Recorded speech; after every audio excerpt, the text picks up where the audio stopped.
हमने अपनी कल की प्लेइंग 11 डिसाइड कर ली है। Playing 11 is as follows: Saim Ayub, Abdullah Shafique, Shan Masood, Babar Azam, Saud Shakeel, Mohammad Rizwan, Salman Ali Agha, Aamir Jamal, Shaheen Shah Afridi, Naseem Shah और अबरार अहमद।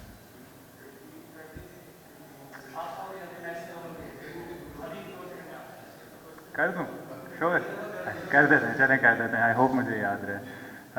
साइम अयूब, अब्दुल्ला शफीक, शान मसूद, बाबर आजम, सऊद शकील, मोहम्मद रिजवान, सलमान अली आगा, आमिर जमाल, शाहीन शाह अफरीदी, नसीम शाह एंड अबरार अहमद।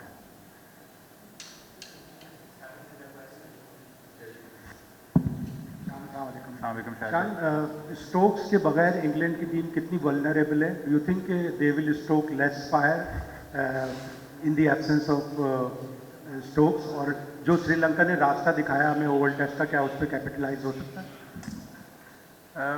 शायद भी देखें, बेन स्टोक्स की जो क्वालिटी है हम सबको पता है कि दुनिया के टॉप ऑलराउंडर्स में वो बेशुमार होते हैं। लेकिन इंग्लैंड ने उनके बगैर भी खेला है, और ना सिर्फ अभी, पहले भी उनके बगैर काफ़ी खेला है। और उनकी स्ट्रेंथ्स जो होती हैं वो एक बंदे से ना कम होंगी, ना मतलब उसमें कोई ऐसा इजाफा होगा।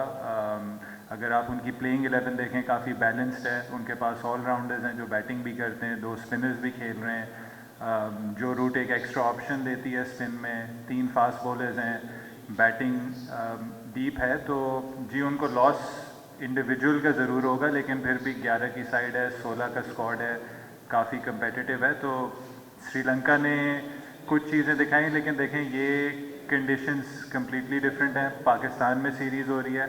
अगर हमें किसी चीज़ से लेसन्स लर्न करने चाहिए या इंस्पिरेशन ड्रॉ करनी चाहिए, वो एक तो अपनी जो लास्ट सीरीज़ इंग्लैंड के साथ हुई थी, इस ग्राउंड पे भी हम खेले थे, काफ़ी करीब आए थे टेस्ट मैच जीतने से। तो हमें हमेशा अपने माइंड में रखना चाहिए कि हम क्लोज थे उस सीरीज़ में, अपॉर्चुनिटीज़ थी जीतने की। और वही एक मिस्टेक है जो आई थिंक हमने एज ए टेस्ट स्क्वाड काफ़ी रिपीट की है, जो मेरे टेन्योर में भी हुई है, कि मैच विनिंग पोजीशंस में आके हमसे मैचेस स्लिप हुए हैं। तो हमारे लिए एज ए साइड अपनी स्ट्रेंथ पे फोकस करना है, किस तरीके से हम जो इंग्लैंड की प्लेइंग 11 है उसको टैकल कर सकते हैं और अपनी बेहतरीन क्रिकेट खेलें 5 दिन।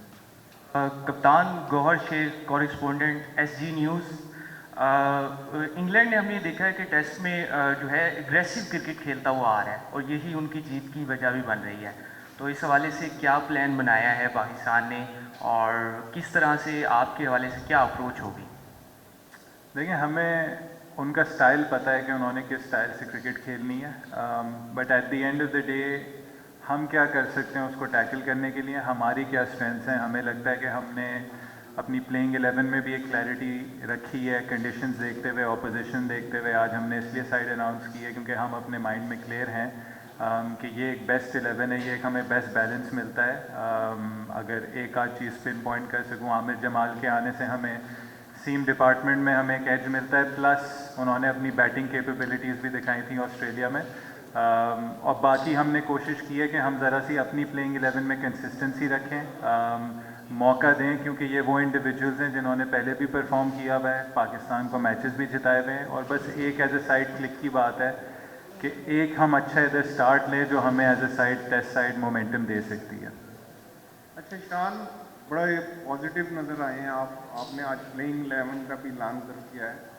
इसमें देखा जाए तो 8 बैट्समैन आपकी डेप्थ जा रही है। तो आप क्या समझते हैं कि जी, क्योंकि इंग्लैंड का भी इतना वो जो फास्ट बॉलिंग डिपार्टमेंट है उसमें बॉक्स के अलावा इतना एक्सपीरियंस नज़र नहीं आ रहा बॉलर, तो आप क्या समझते हैं कि ज़्यादा रन्स करके आप इंग्लैंड को दबाव में लाना चाहते हैं? देखें, जो टेस्ट मैच की स्ट्रैटेजी होती है वो एक दिन में आप नहीं डिसाइड कर सकते। 5 दिन का खेल इसलिए होता है क्योंकि ये गेम काफ़ी चेंज हो रहा होता है। तो जब भी आप प्लेइंग 11 या इवन स्क्वाड अनाउंस करते हैं, आप पूरी सीरीज़ को देखते हैं, आप पूरे 15 दिन को देखते हैं, और आप कहते हैं कि जब भी कोई चेंजेस आएंगी सिचुएशन में जो टेस्ट क्रिकेट में हर दिन आती हैं, हम इन सिचुएशंस को कैसे टैकल कर पाएंगे। जहाँ तक हमारी स्क्वाड की बात की, आप 8 बैट्समैन इसलिए खिलाते हैं, इवन हमें बांग्लादेश सीरीज़ में थोड़ा सा नुकसान हुआ कि 7 के बाद हमें उस तरीके से रन्स नहीं मिले जो हमें आमिर जमाल ने ऑस्ट्रेलिया में दिए थे। तो वो एक चीज़ थी। दूसरी, उनकी 3 मैचेस में 18 विकटें थी, उसका भी हमें लॉस हुआ था कि एक बंदा जो इंटरनेशनल स्टेज में आया उसने परफॉर्मेंसेस दी और फिर अनफॉर्चुनेटली थ्रू इंजरी वो नहीं खेल पाया। सेकेंडली, आपने स्पिन डिपार्टमेंट में कवर करना है, जो हम समझते हैं कि अबरार और सलमान अली आगा के साथ हमें वो 2 ऑप्शंस मिलते हैं। तो आप हमेशा जब भी अपनी फास्ट बॉलिंग आप हमारी देख लें, हमने 3 सीमर्स खिलाए हैं, शाहीन शाह, नसीम शाह, आमिर जमाल के। हम चाह रहे हैं कि हमें हर डिपार्टमेंट में वो कवरेज मिले जो हमें 5 दिन कोई भी सिचुएशन है उसमें हम उसको टैकल कर सकें। जहाँ तक आपने इंग्लैंड की बात की, जी इनएक्सपीरियंस ज़रूर होता है, इनएक्सपीरियंस हमारी टीम में भी है, बट उनके पास जो उनके दूसरे 2 सीमर्स हैं, गस एटकिंसन ने अभी इंटरनेशनल क्रिकेट स्टार्ट की है, उनका स्टार्ट बहुत अच्छा रहा है। ब्राइडन कार्स इंटरनेशनल क्रिकेट खेल चुके हैं इंग्लैंड के लिए, वाइट बॉल खेल चुके हैं, कंसिस्टेंट रेड बॉल बॉलर हैं उधर डरहम के लिए। तो ये वो चीज़ें आप किसी को अंडर एस्टिमेट नहीं कर सकते, और जो चीज़ अननोन होती है उस पर आपको ज़रा वॉचफुली और केयरफुली और ज़्यादा आपने उसको एग्जामिन करना होता है, उसको उसके अगेंस्ट प्लान करना होता है, क्योंकि आपको आइडिया नहीं होता कि जब कोई नया बॉलर आता है उसकी क्या स्ट्रेंथ्स होती हैं, क्या वीकनेसेस होती हैं। तो हमारी कोशिश ये है कि जो भी ऑपोजिशन से प्लेयर उतरेगा उसको फुल रिस्पेक्ट दी जाएगी, उसके स्किल सेट को असेस करेंगे कि इन कंडीशंस में और ऑपोजिशन की स्ट्रेंथ और वीकनेस देखते हुए हम कैसे उनको टैकल कर सकें। शान, एक तरफ आपने 7 जो बैटर्स हैं उनको बरकरार रखा, हालांकि उनकी परफॉर्मेंस उस तरह की नहीं थी जिस तरह होनी चाहिए थी। दूसरी तरफ अगर हम देखते हैं तो फास्ट बॉलर्स का पूरा शोबा जो है वो तब्दील है। तो फास्ट बॉलर जितने आप कोई उन्होंने क्रिकेट भी नहीं खेली लॉन्गर वर्जन के लिए, फिर भी वो वापस आते हैं बांग्लादेश के खिलाफ, तो क्या उनके ऊपर प्रेशर होगा या आपको एतमाद की वजह से आपने उनको रखा?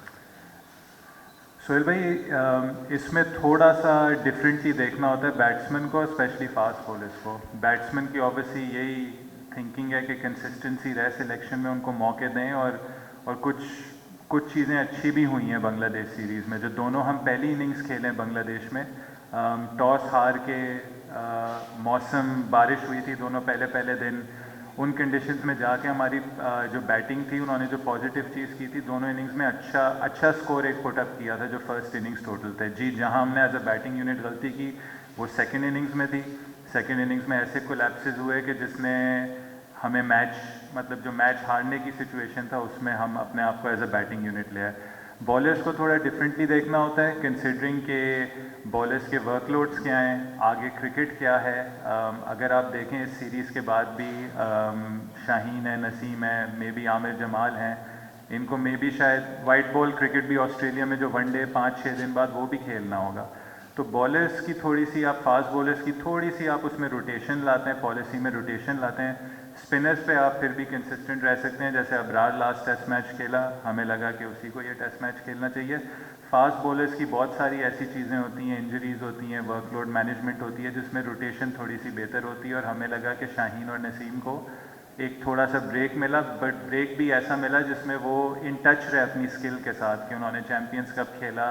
आई थिंक शाहीन ने मैक्सिमम ओवर्स किए चैम्पियंस कप में भी, तो बॉलिंग रिदम भी उसकी थोड़ी सी उसमें आई होगी। अब हमें लग रहा है कि हमें शाहीन शाह और नसीम शाह फ्रेश मिलें फ्रॉम द बांग्लादेश सीरीज़, के हम उनको ये सीरीज़ स्टार्ट करवाएं। हेलो शान भाई।